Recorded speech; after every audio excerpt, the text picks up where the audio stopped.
We are now standing on a remote, uninhabited island located at the far south of the globe.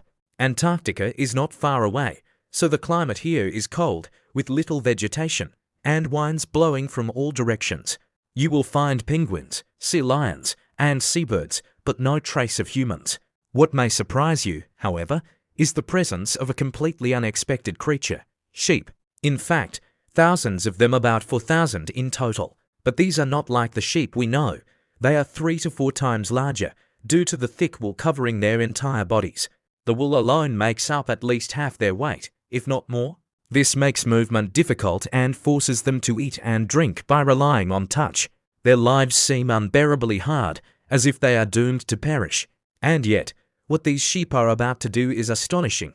They are on the brink of survival, and not only that, but of evolving into a unique breed unlike anything the world has ever seen.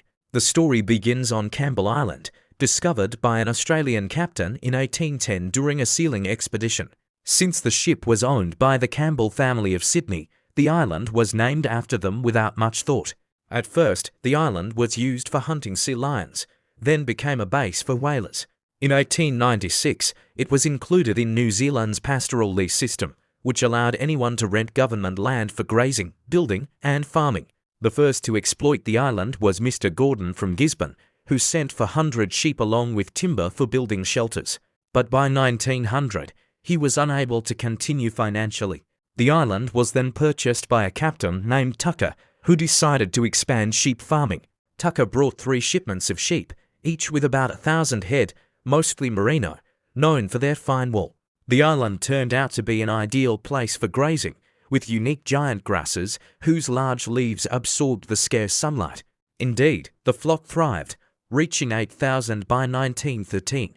But gradually, plant resources dwindled and costs rose. By 1931, the flock had declined to 4,000, and even the workers abandoned the sheep after being stranded for 2 years without a way back to civilization. When the government sent a ship to rescue them, it collected 2 seasons' worth of wool, worth less than the cost of the voyage. The men left unpaid, and the sheep were left behind to face their fate alone. Domesticated sheep are not equipped to survive in the wild. They need to be shorn annually or risk suffocating under their wool, as famously happened to a ram named Burrock found in Australia in 2021, nearly buried alive under his fleece. On Campbell Island, the weaker sheep quickly perished, while only the stronger, better adapted ones survived and reproduced. In short, rapid natural selection created a hardier new breed.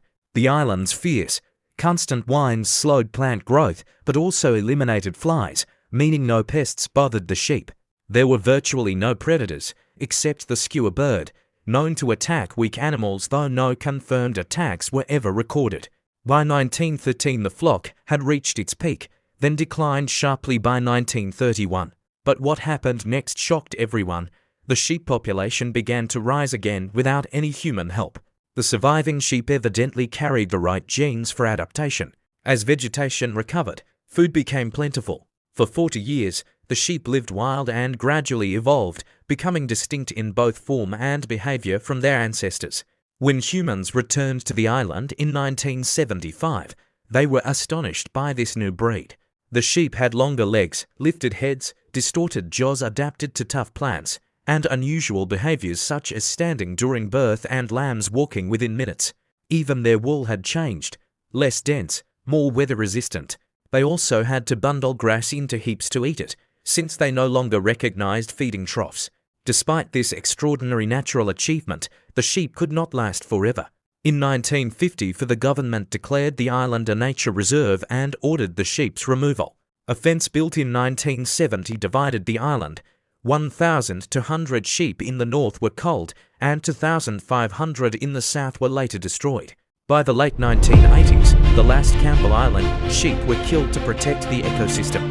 But in 1975, a rescue mission managed to capture 10 live sheep to be bred in New Zealand. Because these animals were now wild, dogs couldn't herd them.